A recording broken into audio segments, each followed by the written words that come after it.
This is Professor Kulkarni, and today we are going to see the introduction of finite element analysis. This subject right now we are studying in final year. So this subject has a lot of applications in mechanical engineering as well as in civil engineering. Then applications of these subjects are extended to the electrical engineering also.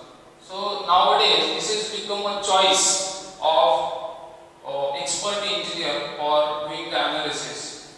So let us see the one by one the introduction of finite element analysis. So first of all, let us understand what is the meaning of this subject title.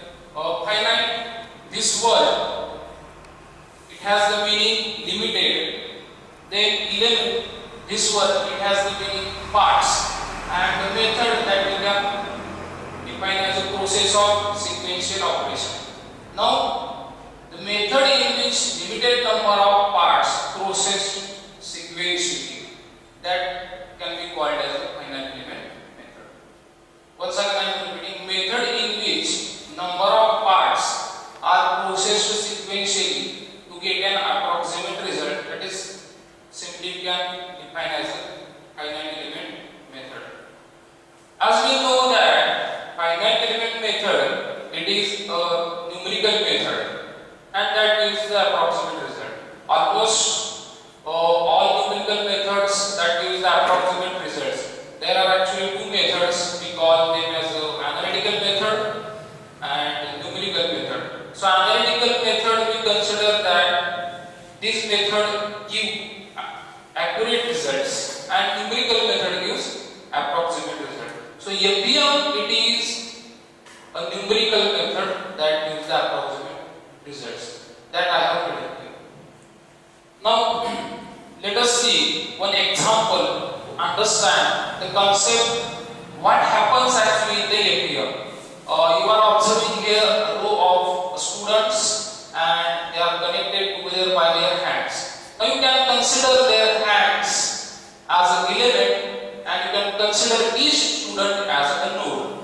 So in FEM there are two components, one is the node and there is an element. So you consider each student as a node and consider their hands as an element. And if you pull this row by force P, so what will happen? This student will have more deflection, then this student will have less deflection. Then deflection value is reduced here, deflection value is reduced here, then it is reduced, and so on. Then deflection may become zero at this point. So what is happening here? Response is transferred to the adjacent student. Response is transferred to the nearby student. So what happens here? Nodes and elements are doing the work of what? Transforming the response. Means what is happening? One element is transforming its response to another element. Another element is transforming response to the next element. Similarly, what is happening here? One student, it is having more deflection, then this student will have less deflection, this student will have less deflection, and at the last deflection will become zero. So in FEM what happens? This complete structure, it is divided into number of elements. Okay. So two elements are connected by node. So suppose this is an element and it is connected by two students.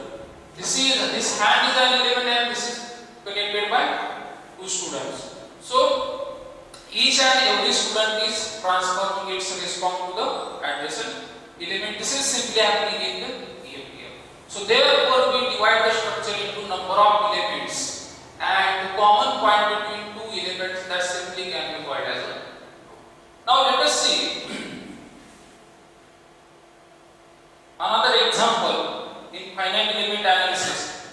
Now this is a cantilever beam, or we can call it as a cantilever plane, and it is fixed at the one end. So at this end there will be zero displacement, and uniform loading is applied on this plate.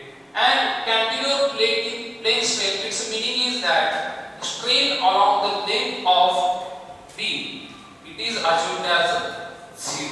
There are two conditions. One is the plane stress condition and another is the plane stress condition. So in plane stress condition, what we assume that the stresses along the thickness of the component is 0 and the strain along the component, it is the 0 that happens in the plane strain condition. So what are the applications of plane stress and plane strain condition? You consider a dam wall. In dam wall, what happens? There is a long length of dam wall along 5 to 10 kilometers. So strain which are developed along the length of that dam wall is negligible because change in the length along the dam wall is negligible. And if you consider a small plane having less thickness, so stresses along that thickness are negligible. So stresses in the thickness directions are 0 in plane stress condition and strains along the length are 0 in plane strain condition. So we are considering now cantilever plate in a plane strain condition. Now we want to do the analysis of this cantilever beam. So what is the first step that we do? We divide the structure into number of elements in this way.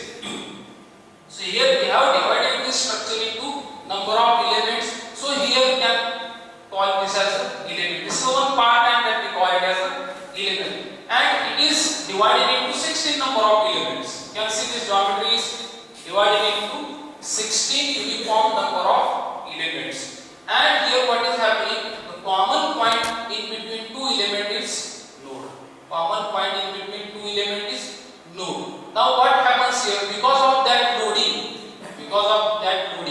each node and each element will be deflected by some amount. Because of this uniform loading, each element and each node will be deflected by some amount. So elements which are near to the loading, listen what I am saying, elements which are near to the force. This, for example, this is the load and the elements in the pointer, there are 4 elements. So these 4 elements will subjected to higher force or higher deflection. These 4 elements will be subjected to higher displacement, and the elements which are at the end, these 4 elements will subjected to the less displacement. Means what is happening? Each element is reducing or transforming the response to the next element. Means what is happening? This element will have maximum deflection. This will have less. Again this will have less, and it may become 0 also here. It will become less. So the deflection value is reduced continuously. Deflection value is reduced continuously because of element net. Now you can understand here in FDM what happens. Again we can say the response is transformed from one element to another element, but the response is not transformed as it is. Its value is reduced. Means what happens? This element is subjected to some deflection and some force. That force value is reduced here, that force value is reduced here, that force value is reduced, and we can say at the last, the fixed boundary here, deflection will become 0. So this is one simple example to understand what happens in FEM. Same thing that I have explained here, it is shown. Now we will see the another part of this FEM. Consider one more example here. In FEM, suppose we want to obtain temperature along the length of pin. Suppose consider this pin as a pin structure that you have studied in mass transfer. And this pin structure, it is subjected to heat transfer because at the end there is ambient temperature and at the here it is subjected to the engine temperature. This is for a case we assume here there is a 1000 degrees Celsius temperature and at this end there is a 30 degrees Celsius temperature. So what will happen? Heat will flow from higher temperature to low temperature. This is the example. Now what we want to do? We want to plot the temperature distribution along the length of pin. temperature distribution along the length of pin that we want to plot. So how that we are going to obtain? There is one way you can do the experiments. This is the pin. You mount the different thermocouples on the pin and you will get the temperature at different points. This is one way. Another way is numerical way. You consider one equation U is equal to A plus Bx that we saw in the classroom. U is equal to A plus Bx. You consider U as the temperature and X is what coordinate of that pin. So along the day we will put the different coordinates and we will calculate the temperature. So same example is discussed here. This is the temperature versus length diagram. X you consider as the coordinate along the length. So here when you do the experiments, you will get the temperature distribution along the length. At this point there is a maximum temperature, at this point there is a medium temperature, and here it is again increased. So same temperature distribution is obtained by finite element method. So this is also called as approximate piecewise linear solution. Linear solution means what? Simply we call linear means what? It is input is directly proportional to the output. That we can call it as the linear. Input is directly proportional to the output. In Hooke's law we say that the stress is directly proportional to the strain. That is what linearity. Simply we can call it as the linear approximation means what? Here this section it is assumed as one line, this section it is assumed as one line, this section it is assumed as one line. Means there are number of pieces. Here is one piece, here is one piece, here is one piece, here is, and there are different sections done for getting the solution. Now you can measure here 1, 2, 3, 4, 5, 6, 7. So this temperature distribution consists of 7 straight lines. 7 straight lines, it consists of 7 straight lines. If you double this, means it will become 40. If you double this again, it will become 28. If you go on increasing the number of pieces, so what will happen here? Solution will reach to the exact solution. Approximate solution will reach to the exact solution. So one point will come, every straight line you will see as a curve.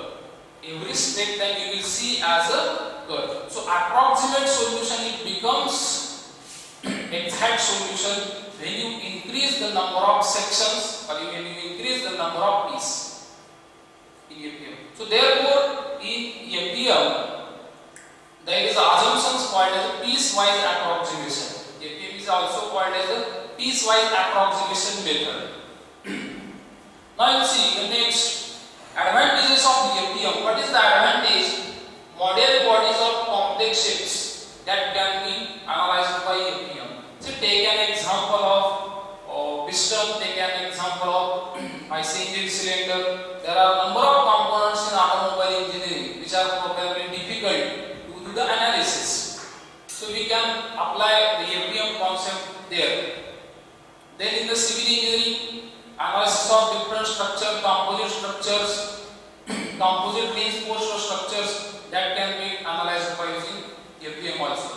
So complex shape geometries which are very difficult to analyze by hand calculations, they are very difficult to analyze by one analytical method. So for this purpose we use the finite element method. Another example of complex shaped body is the car body, the differential box, suspension systems. These are the complex shaped bodies. So for their analysis we need to use the finite element method. Now next, it can handle the general loading and boundary condition. So this is another advantage. General loading means what? If this is the blackboard or this is the screen, on this screen I am applying the load. This is what general loading. This is the general loading. This is the cantilever beam and is fixed at one end. So you can apply simply a uniform distributed load or you can apply a simple load. That is called as what? General loading. So APM can handle the general loading and boundary conditions. Now let us understand what is the boundary conditions. Boundary condition means what? It is the known value in APM. Suppose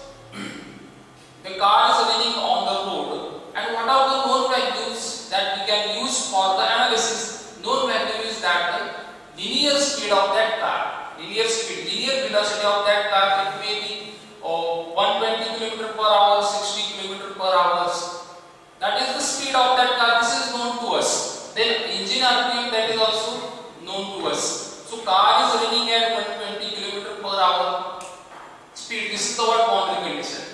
And it is running in the x direction. This is also what boundary condition. Then at some distance, what will happen? The car will stuck with the wall. The car will stuck with the wall, and there may be the crashes in the car body. There will be the deflection, large deflections in the car body. So this is what boundary condition.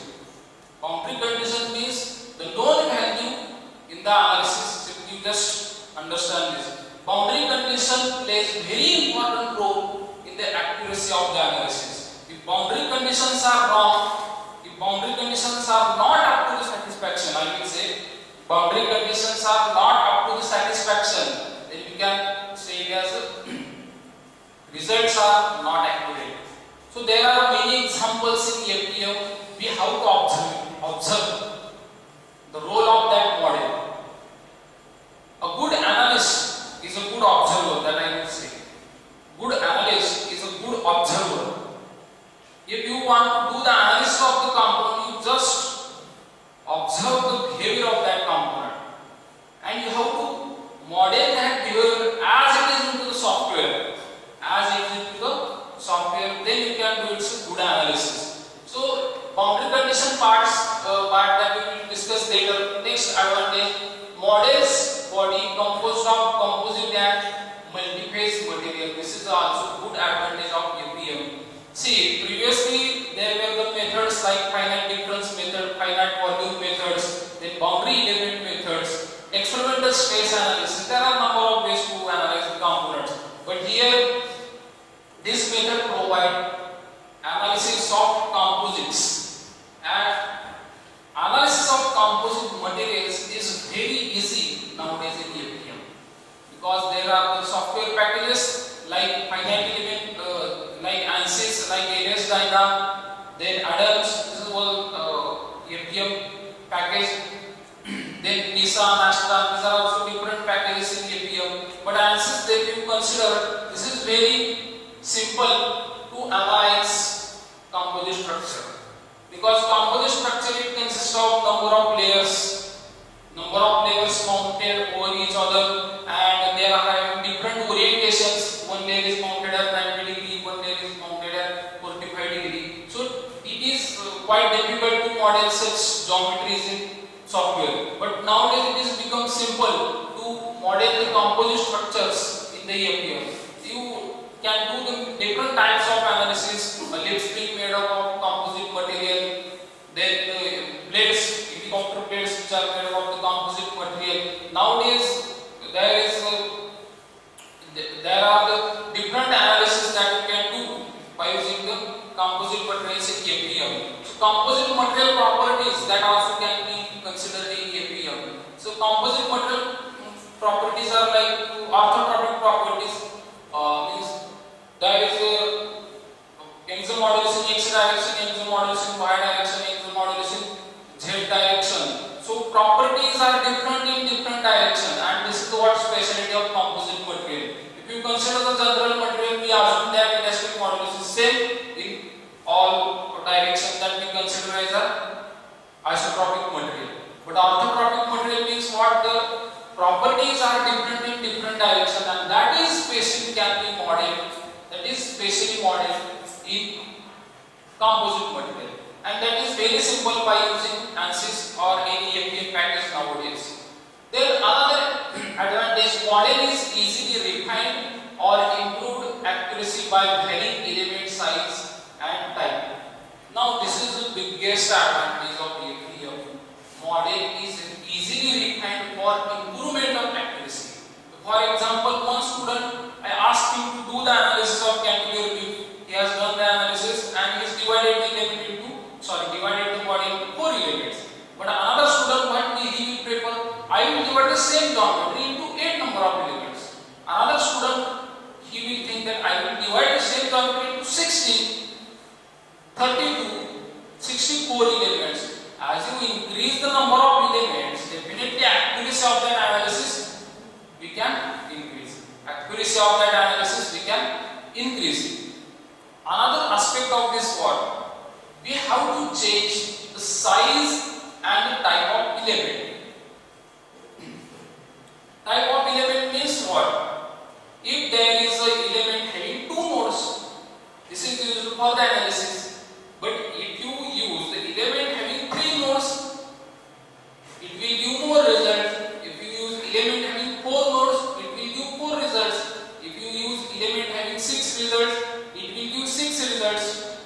So what happens, as you change the type of element, you can reach to the accuracy. You can reach near to the accuracy by changing the type and changing the size of element. This is also another advantage.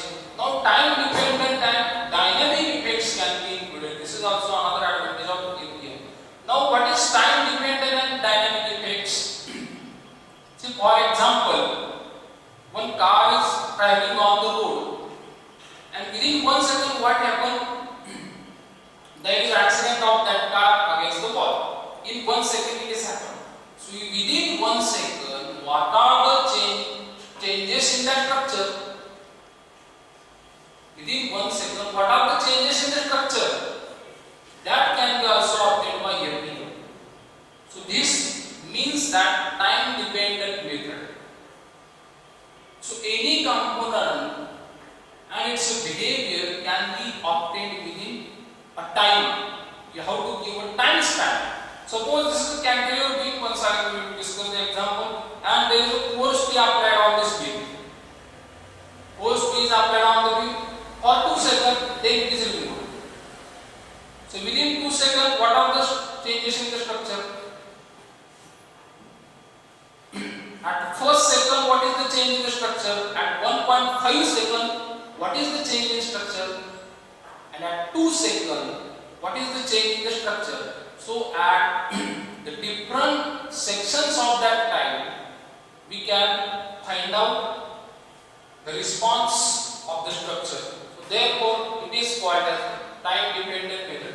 Now dynamic effects can be included.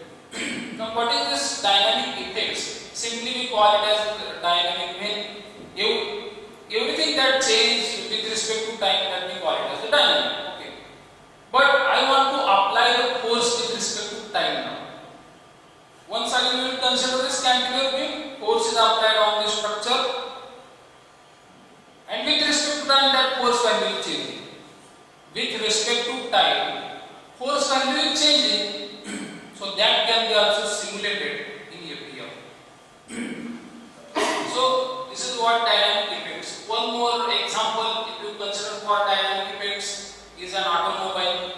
Because if you consider the structure as a building structure, there are less dynamic forces. If you consider moving objects, it has a lot of dynamic forces. If you go to the car and you drive it on uneven road, there are many jerks. Car body is subject to many jerks. So it is subjected to different dynamic forces with respect to time. These forces are changing. With respect to time, the force value is changing. Sometimes it may happen at first second force value is 0. In second force value is large. Next will happen, force will become 0. So there are unbound forces. Force is not guaranteed. These are unbound forces. Another example of dynamic effects is the fatigue life cycle. Because the forces applied on the components, these are dynamic forces, these are cyclic forces rather we will say. In the cycle, forces are applied. In the cycle, forces are applied, and after number of cycles, what will happen? Component will fail. Without giving any warning, it will subject to the crack propagation. So this is the problem of what?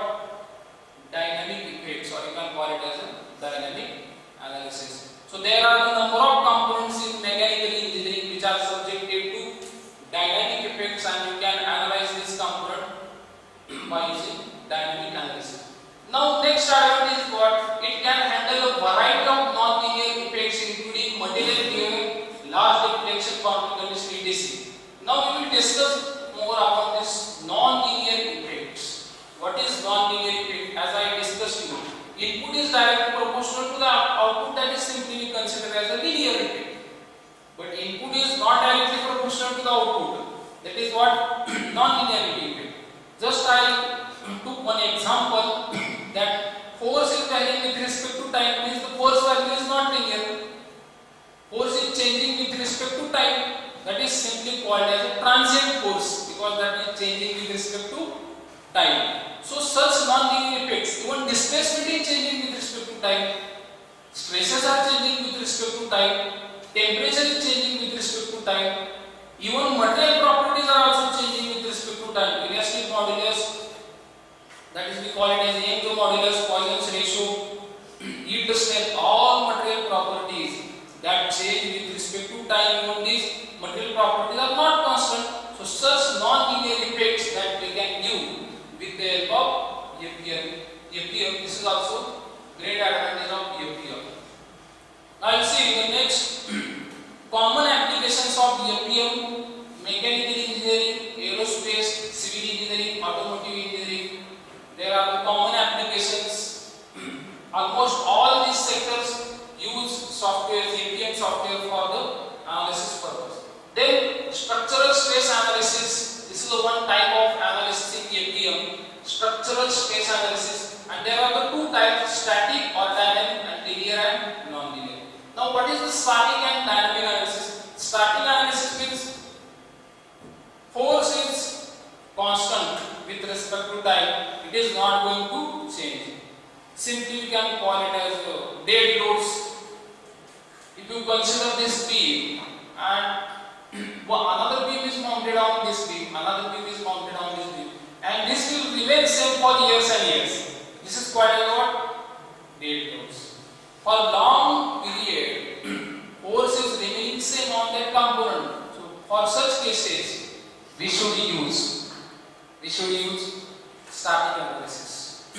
Now, this is one type of structural analysis. Dynamic analysis, where should we prefer? Dynamic analysis when forces, materials, or boundary condition, in simple I will say, these are varying with respect to time, then we should use the dynamic analysis. There are some confusions in the student, so that object is moving, we should use the dynamic analysis, and object is stationary, we should do the static analysis. But this is wrong. If object is stationary, force acting on the object, it is dynamic.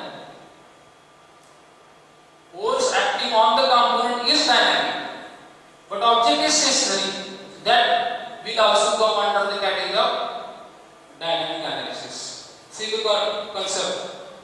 Let it be object is stationary, but different forces that acts on the object are dynamic, so you can take this in dynamic analysis. Are you ready? It is not like that for dynamic analysis, object must be in moving condition.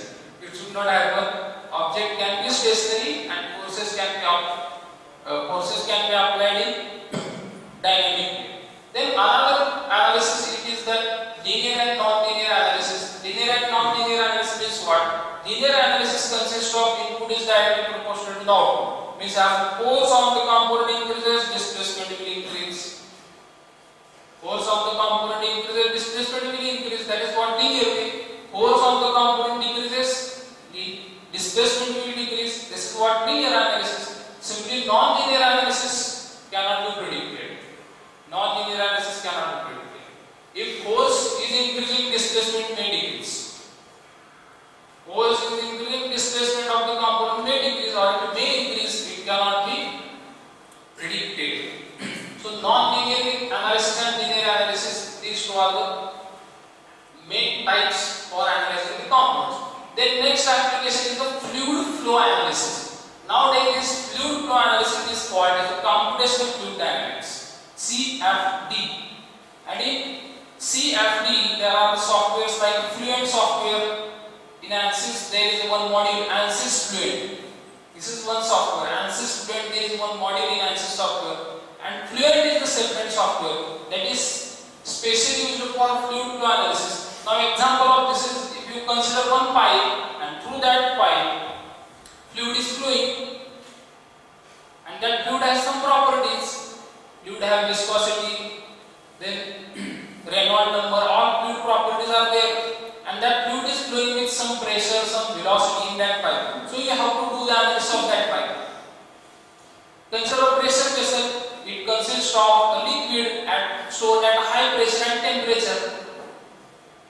Consider a domestic cylinder. It consists of a butane gas stored at different pressure, and you want to do the analysis of the structure. So all the components that consist of influence of fluid,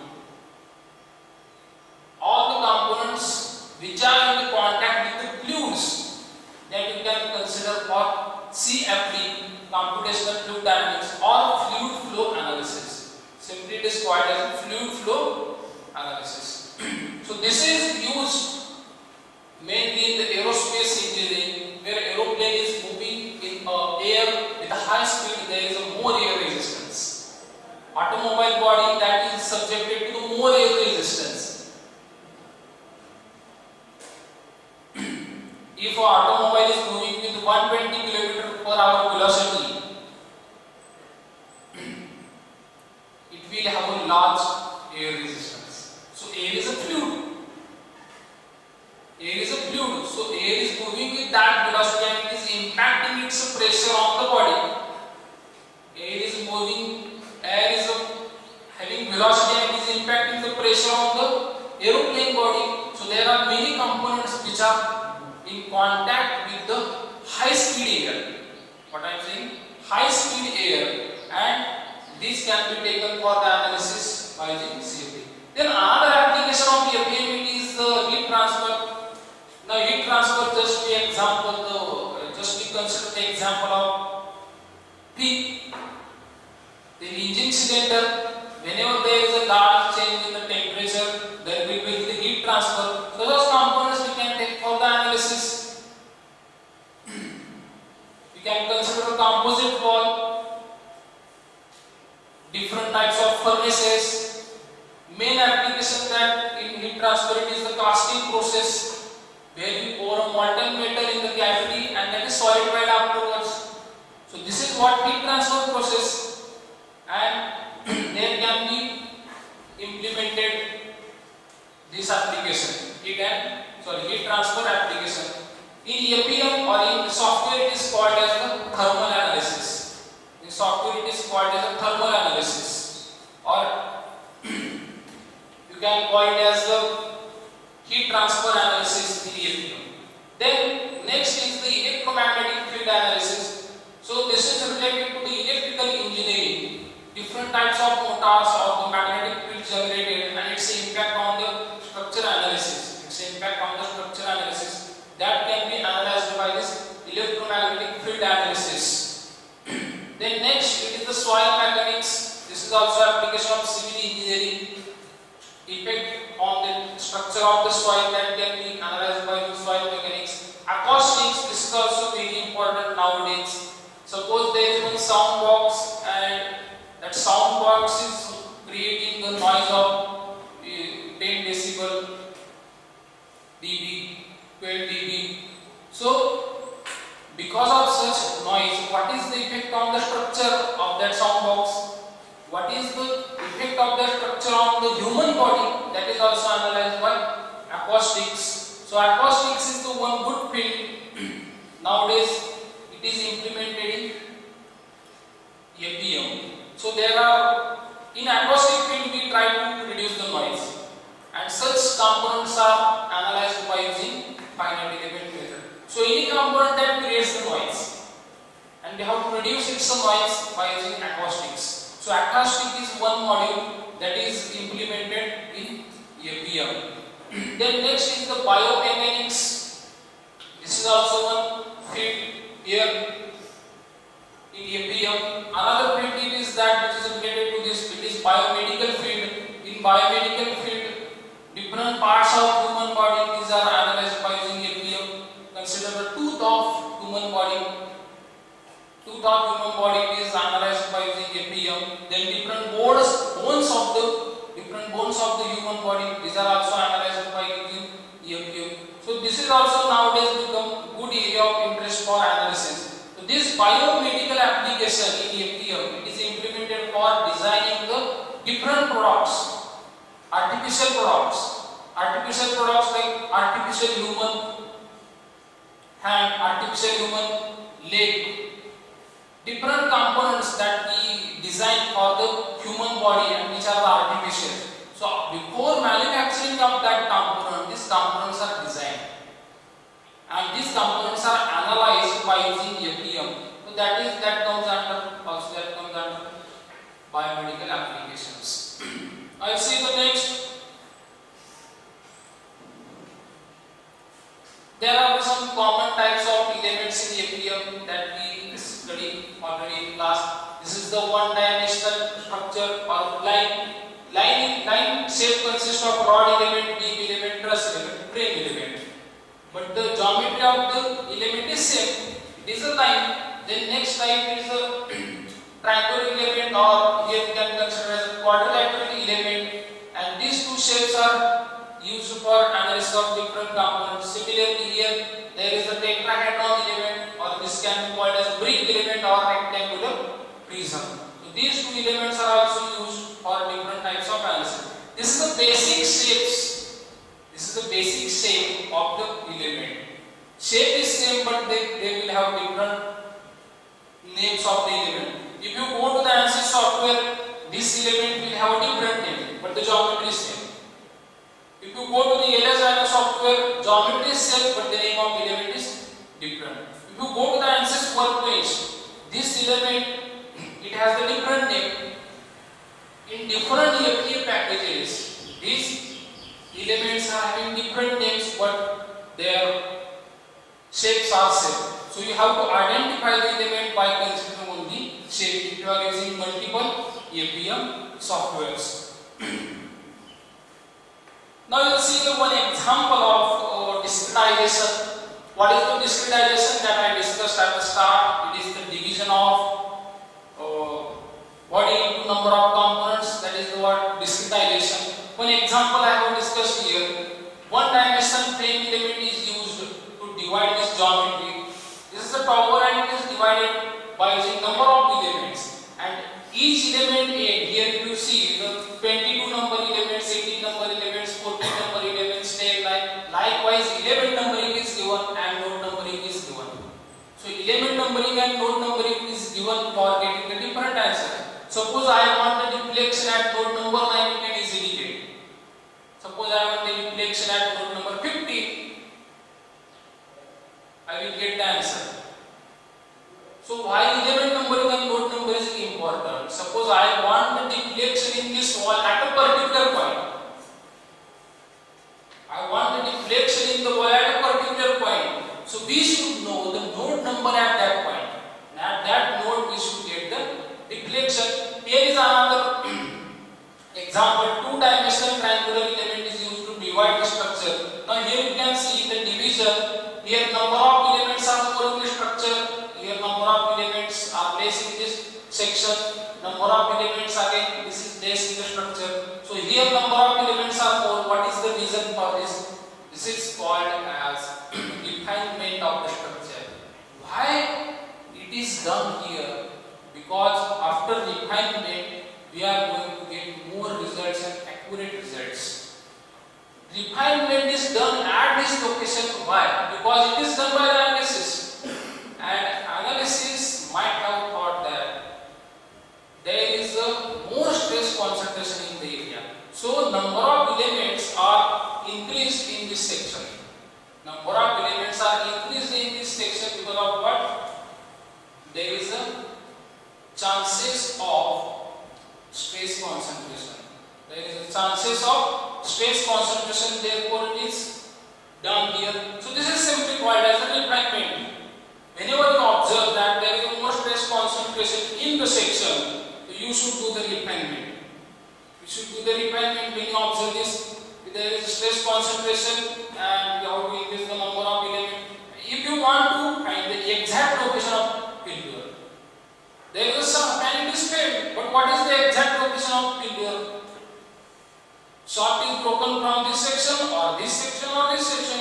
What is exact location? You consider the example of automobile chassis. At which location there are chances of failure? So whenever you feel that, you feel, it is depend on your observation. Your observation says that there is a chance of failure at this location, so you should refine that structure. You should increase number of elements in that region. So what is the refinement?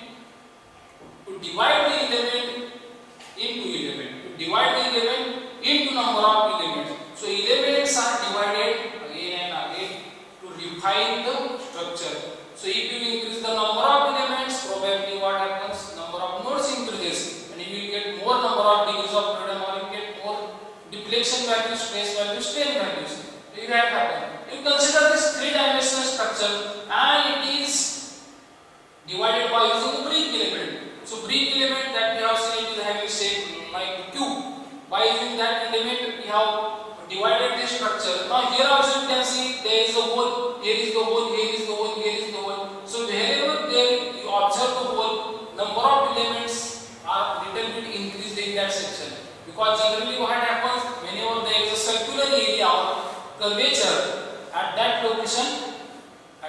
location there are chances of stress concentration.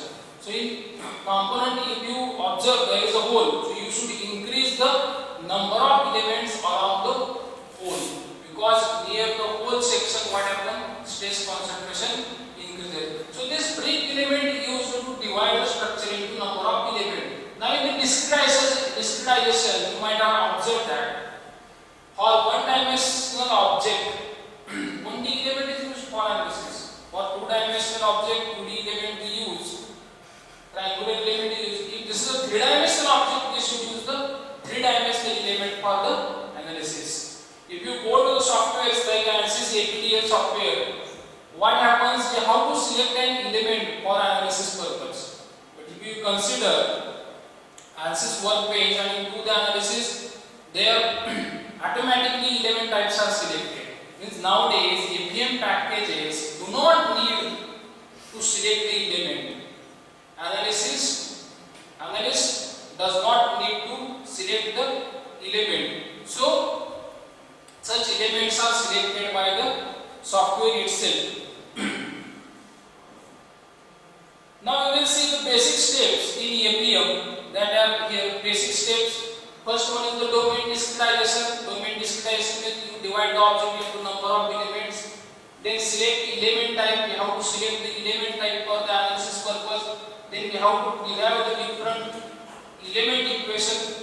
For example, we derive the stiffness matrix for solving the numericals. Then we have to assemble these different element stiffness matrix and we have to find out the value of displacement. If you consider this equation, F is equal to K into U, where F stands for force vector, U stands for deflection vector or displacement vector, and K stands for stiffness vector. So from this equation, we can obtain the different values of displacement. Then these displacement values are used to obtain the strain values. That strain values are used to obtain stress values. So this is the basic equation that is incorporated in APM and it is applicable to all fields. Now incorporating boundary condition and initial condition means what? If the cantilever beam is fixed at one end, its displacement will be 0. If cantilever beam is fixed at both end displacement is 0. So these values are put in displacement vector. Then solve assembled system of equation for unknown nodal displacement and secondary unknown stress and strain values that I just told you. So this is our introduction of APM, that is finite element method. Sometimes it is also termed as a finite element analysis.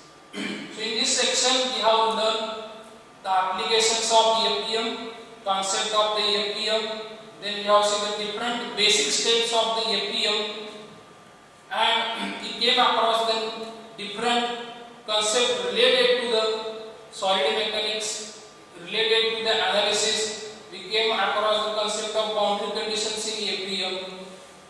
So I hope that this lecture is understood by you and we will discuss the different question and answer afterwards. So thank you for listening this lecture with your patience.